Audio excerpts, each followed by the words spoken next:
Hi, I'm Brenda Alfano, and I'm a mortgage advisor. And I saw a statistic the other day that gave me a little bit of pause. And I thought, hey, maybe this is worrying a few other people too. And it's about the amount of credit card debt we have in our country. And maybe I can give you a solution if you're one of those people who are worrying about how much credit card debt you have and how are you ever going to pay it off. So let me share some statistics with you. Right now, we have this much in credit card debt in our country. And as you can see, it went down in here, 2013, 14, got up there, did another dip in 2020, and we have steadily increased since then. That's concerning because how do you think you're going to be able to pay off that credit card debt? So let me also talk to you about what the average credit card interest rate is. Right now, it's 24.24%. That's pretty high. Now, you may have some cards that are lower, you may have some cards that are a little bit higher, but that's the actual average right now. And then I wanted to talk to you about car loan rates. So car loan rates right now are at 7.51%. That's getting up there too. I recently seen car payments in around $1,100 to $2,000 a month. That's pretty hefty. While you can pay off a car because it's an installment debt and you have time, it's based on a time payment and you get it paid off. But credit card payments, if you're making minimum payments, how are you going to pay that off if you have a high balance? And I'm talking higher balances than just a few $1,000s. Say you have 20, 30, 40, 50, 60 or more $1,000 in revolving debt.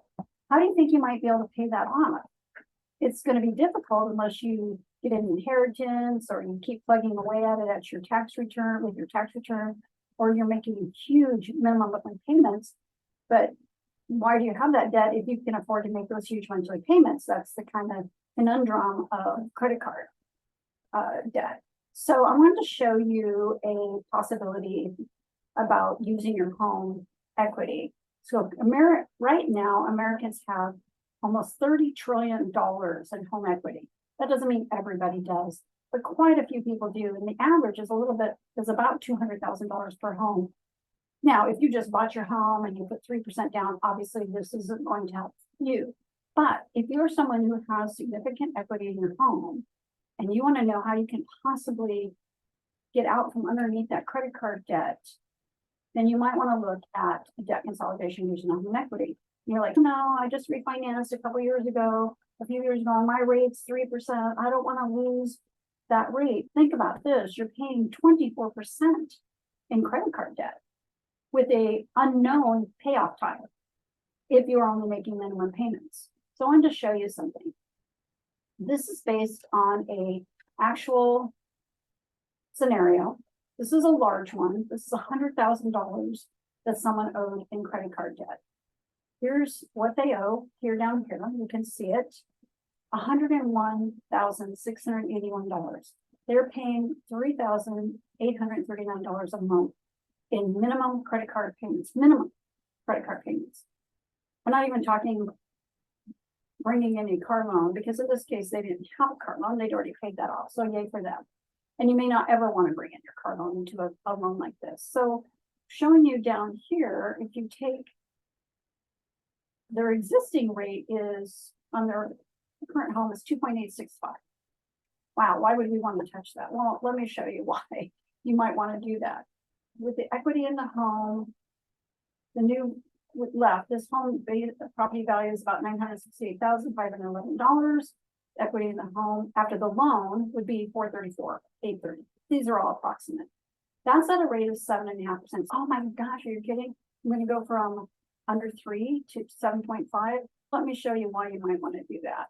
So this is their existing payment with the revolving debt they have. They pay $65.74.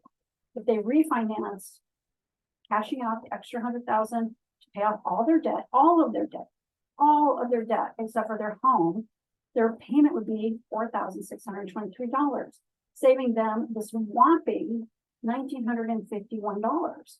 So if they reinvested that $1,951, this is what would happen to their existing loan. If they kept it the way it was, it would take them 27 years, 2 months in this scenario, because they refinanced it a couple of years ago.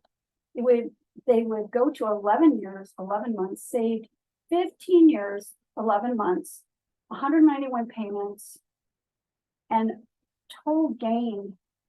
Their dollars saved is over $1 million, over $1 million, consolidating that $101,000 into their current home loan using equity. As you can see, they'd still have significant equity in their home, over 400,000, which is going up a little bit every year, despite what people are saying. We are still having increasing in home values right now. You can't have no inventory and have home prices really going down. Yes, you might see them stabilizing, but we are still overall in general across this entire country, especially here in the Pacific Northwest, home values are still increasing. So if they reinvested that money, now what if they only reinvested, let's go here, say they only reinvested $1,000 and put the other 950 into their savings account? What would happen then? It would take them instead 16 years, 5 months to pay that off instead of 27 years, even at a rate of 7.5%, which is why you may very well want to consider letting go of that really low rate you have, which is, I know, hard to think about, but think about it in this term.